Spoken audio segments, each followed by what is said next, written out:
ഈ സർപ്പം എന്ന് പറഞ്ഞാൽ മഞ്ഞ കളർ ചെറിയൊരു സംഭവമാണ്, ചെറുതാണത്. അതിനെ നമുക്ക് ഭാഗ്യമുള്ളവർക്ക് മാത്രമേ കാണാൻ പറ്റുള്ളൂ, നാഗത്തിനെ കാണാമെന്ന് പറഞ്ഞാൽ. ഈ മറ്റുള്ള പാമ്പുകൾ എന്ന് പറഞ്ഞാൽ വർഗ്ഗത്തിൽപ്പെട്ടതാണെങ്കിലും അതൊന്നും നാഗമല്ല. ഇപ്പോൾ കരിമൂർഖൻ, എട്ടടി വീരൻ എന്നൊക്കെ പറയില്ലേ, അതൊക്കെ പാമ്പാണ്. പക്ഷെ നാഗം എന്ന് പറഞ്ഞാൽ വളരെയധികം സ്വർണ്ണ നിറത്തിലെ സുന്ദരമായ രൂപമാണ് നാഗം എന്ന് പറയുന്നത്.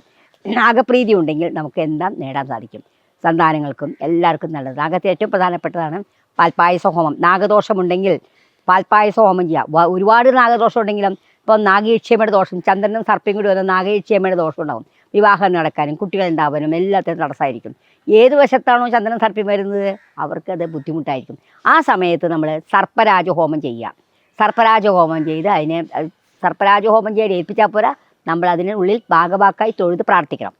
പിന്നെ സർപ്പദോഷം ചെയ്യണമെങ്കിൽ പാൽപ്പായസ ഹോമം നടത്തും, അത് വളരെ നല്ലതാണ്. പിന്നെ നാഗദോഷങ്ങൾ തീരാൻ പിന്നെ സർപ്പബലി നടത്താം, പാമ്പും മുറ്റും സമർപ്പിക്കാം. ഇതെല്ലാം ചെയ്താൽ വളരെയധികം ഐശ്വര്യമാണ്.